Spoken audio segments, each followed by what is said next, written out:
சுரா கைட் 12ஆம் வகுப்பு பொதுத் தேர்வுக்கான புதிய பதிப்பு. அதிக மதிப்பெண் பெற சுரா கைட் அனைத்து புத்தக கடைகளிலும் கிடைக்கும். Also available on Amazon, Flipkart and surabooks.com. Cookery சேனலை பார்த்து யார் வேணாலும் சமையல் பண்ணலாம். ஆனா சுவையான சமையல் பண்றது எப்படி?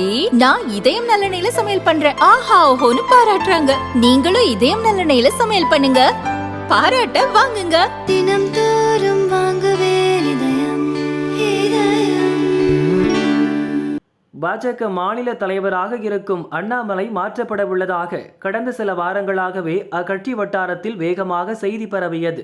லோக்சபா தேர்தல் தோல்விக்கு பொறுப்பேற்று பதவி விலகிக் கொள்வதாக பாஜக தேசிய தலைவர் ஜே.பி. நட்டாவிடம் அண்ணாமலை கடிதம் கொடுத்து விட்டதாக டெல்லியிலிருந்தே தகவல் பரவியது. இதற்கு தோதாக தனது அதிரடி அரசியலிலிருந்து சற்று விலகி நின்ற அண்ணாமலை அடிக்கடி டெல்லி சென்று பாஜக மேலிட தலைவர்களை சந்தித்து வந்தபடி இருந்தார். இதனால் அண்ணாமலைக்கு பதில் புதிய தலைவர் நியமிக்கும் காலம் நெருங்கிவிட்டதாக அண்ணாமலைக்கு பிடிக்காத தமிழக பாஜக தலைவர்கள் கொண்டாட்டத்தோடு செய்தி பரப்பினர். இது மட்டுமா, தோல்வி தந்த விரக்தியில் அண்ணாமலை அரசியலை விட்டே விலகப் போவதாக வதந்திகளும் பரப்பப்பட்டன. இந்த நிலையில்தான் ஹார்வர்ட் பல்கலையில் சர்வதேச அரசியல் என்ற தலைப்பில் நடக்கும் சான்றிதழ் வகுப்புக்காக ஆகஸ்ட் இறுதியில் அண்ணாமலை லண்டன் செல்வதாக தகவல் பரவியது. கிட்டத்தட்ட 13 வார கால பயணம் மேற்கொள்ள இருக்கும் அண்ணாமலைக்கு பதிலாக புதிய தலைவர் நியமிக்கப்பட இருக்கிறார். இயற்கையாகவே அவருடைய பதவி காலமும் முடிவதால் புதிய தலைவர் நியமனம் உறுதி என்றெல்லாம் கூறினர். இது குறித்த கட்சி வட்டாரங்கள் கூறியதாவது: ஆண்டுதோறும் ஹார்வர்ட் பல்கலையில் உலகம் முழுதும் இருக்கும் கட்சி தலைவர்களுக்காக சர்வதேச அரசியல் என்ற தலைப்பில் 13 வார கால சான்றிதழ் படிப்பு நடக்கிறது. இந்த ஆண்டு இந்தியாவிலிருந்து பங்கேற்கும் 6 இளம் அரசியல் தலைவர்களில் அண்ணாமலையும் ஒருவர்.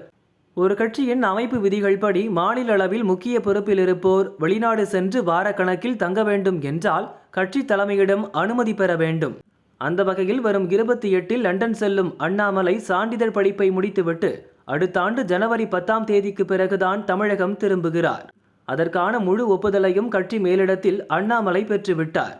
3 மாத இடைவெளிக்காக வேறொரு தலைவரை நியமிக்க தேவையில்லை என கட்சி தலைமை முடிவெடுத்திருப்பதாக அக்கட்சி வட்டாரத்தில் கூறப்படுகிறது.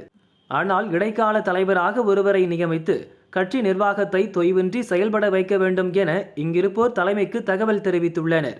எது எப்படி இருந்தாலும் இப்போதைக்கு அண்ணாமலை பயணம் மட்டுமே உறுதியாகி இருப்பதாக தமிழக பாஜக வட்டாரங்கள் கூறின. சான்றிதழ் படிப்புக்காக கட்சி தலைமை ஆசீர்வாதத்துடன் தான் லண்டன் செல்வதாக அண்ணாமலை கூறியுள்ளார்.